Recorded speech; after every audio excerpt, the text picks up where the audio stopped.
everyone, Craig Ripley here once again. Welcome to another edition of Living Off the Slab. Today, what I want to talk about are some of the electrical modifications that I've made to my 2015 Yamaha Tenere. In particular, I've been asked to cover the PIAA lights that I added to the bike.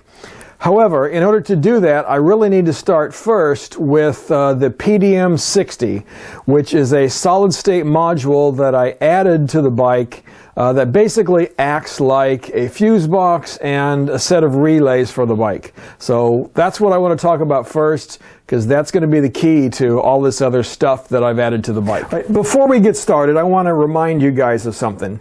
You, of course, know that myself and a couple of buddies are heading to Alaska this year, 2017, and we've decided to try to do some good with this trip. So we've set up a fundraising page, and we are raising money for Homes for Our Troops, which is a local organization here in the Massachusetts area that builds custom homes for wounded vets all across the United States. This is a great cause, and it really makes a big difference in these folks' lives. Right? Whether or not we agree with the war and so forth, that really doesn't matter. These guys are out there doing their job and making the sacrifice for us. So I've got 6,000 subscribers out here to these videos, and if everybody gave just $5 to this cause, we could raise like 30 grand for this great organization.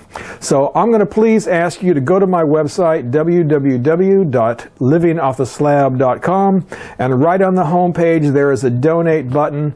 100% of the profits here from these donations go directly to Homes for Our Troops. So please, said just $5, $10, that's all you need to do. It would really make a big difference. All right, so here, this is the PDM60. And as I mentioned, this is a unit that is basically a solid-state device that functions as a set of fuses and a set of relays for 6 circuits, or up to 6 circuits that you can add to your motorcycle for a total of 60 amps, thus the PDM60, which is Power Distribution Module 60. And again, it is made by Rowe-Electronics, and you can see their website right down there, www.rowe-electronics.com, so you can go and learn more about this. One of the cool things about the PDM60 is that it is completely programmable.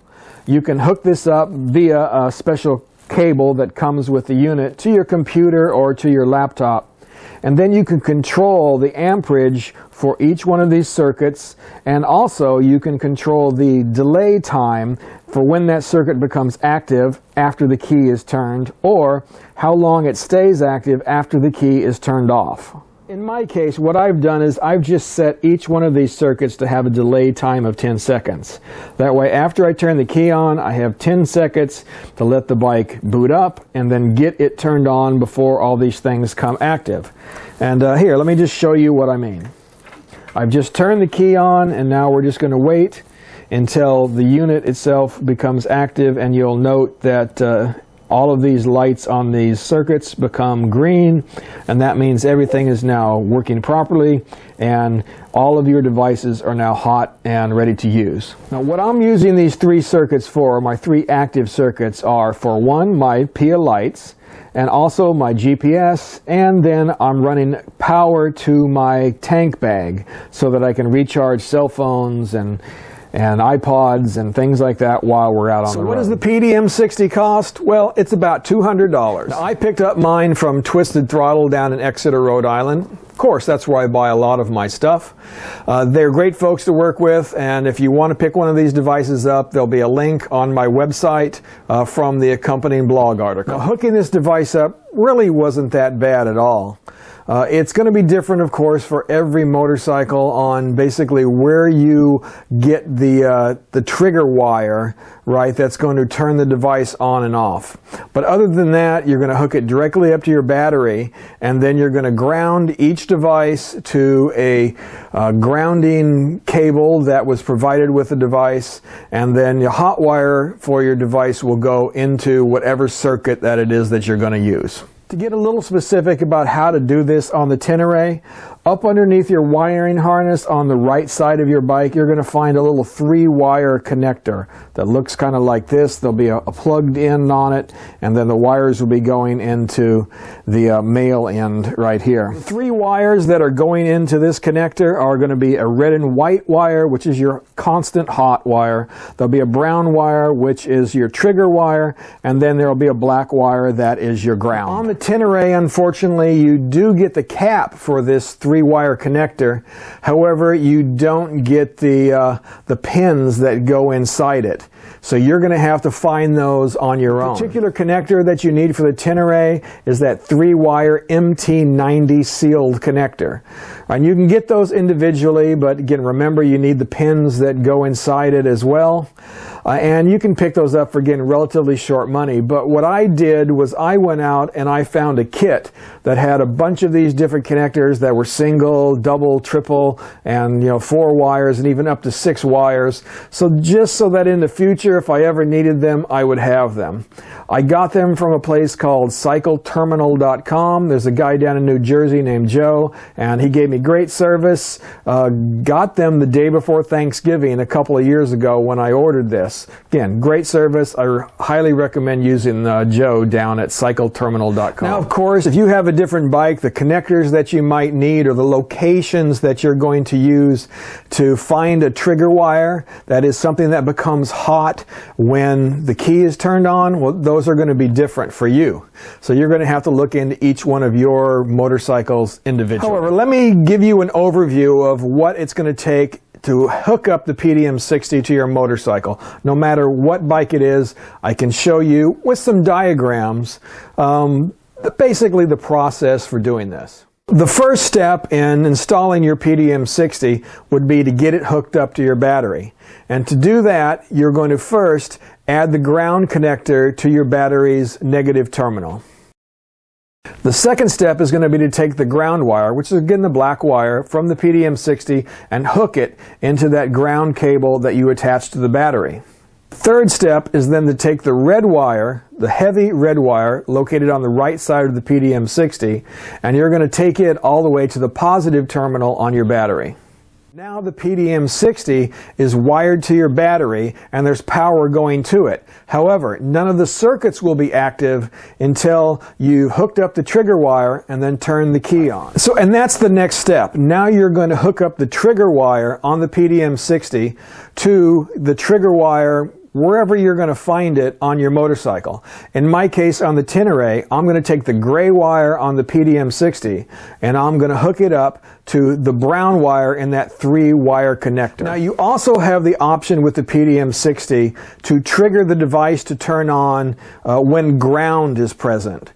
All right, so in that case, there's a blue wire on the PDM60 and you would hook it up to some ground source on your bike, right, that is grounded when the key gets turned on, right? And in this case, you could wire it up to that black wire that's in the 3-wire connector on the Tenere.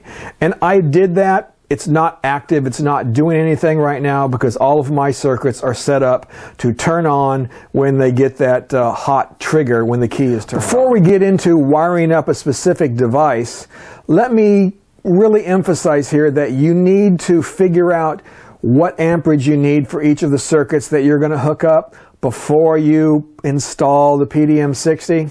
It's really much easier to program each one of these circuits before you have it in the bike. I mean, you can do it. You can hook the cable up into the back of the unit and then bring your laptop out and program it while it's on the bike, but it's just much easier to do it when it's sitting on your desk in front of your computer. So let's first take a look at setting up a GPS, right? They're pretty simple. There are 2 wires coming off of your GPS, and that is a hot and a ground wire. So what you're going to simply do is hook up the hot wire to whichever circuit that you're going to use, and then you're going to take the ground wire that's on the GPS wiring harness and you're going to hook it up into that common ground that's provided with the PDM60. Now, hooking up a set of lights, well, it's basically the same thing. A little more complicated in that you have 2 lights that you're going to want to come into a single circuit, but other than that, it's basically the same idea. idea. When you go to set up a set of lights, you're probably going to get a wiring harness that already has a relay, a fuse, and a switch that is built into it. And there'll probably be a trigger wire that comes with it as well. You'll probably have a ground wire, a hot wire, and a trigger wire that you'll need to hook up.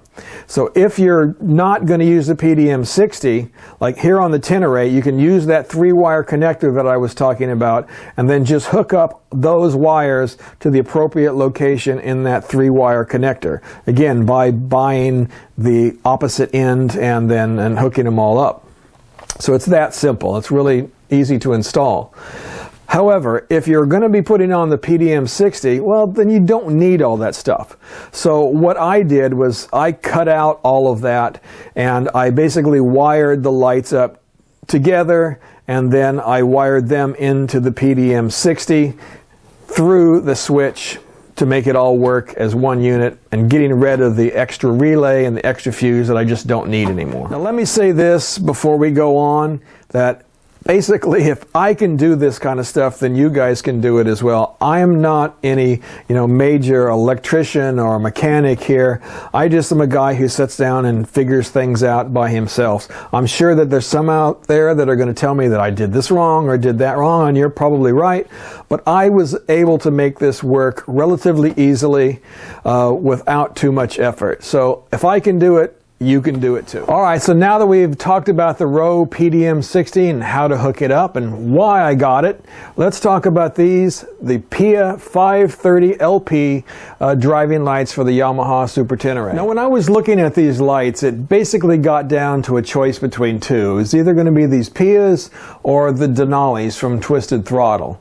Both of them were getting good reviews. They seem to be both a quality product. So in the end, for me, it got down to where they're mounted, to be honest with you. That may be a stupid reason to buy them, but I really like this mounting position. It is nice and clean and out of the way, and the Denalis were really wider mounted on the bike that I just didn't like. So I ended up going with the PIAAs, again, primarily because they have a nice clean mounting system. As I mentioned, the light kit for the Tenere is the PIAA LP530 LP driving light. So it comes with the 2 lights and 2 removable brush guards. As you see, I've taken one of them off.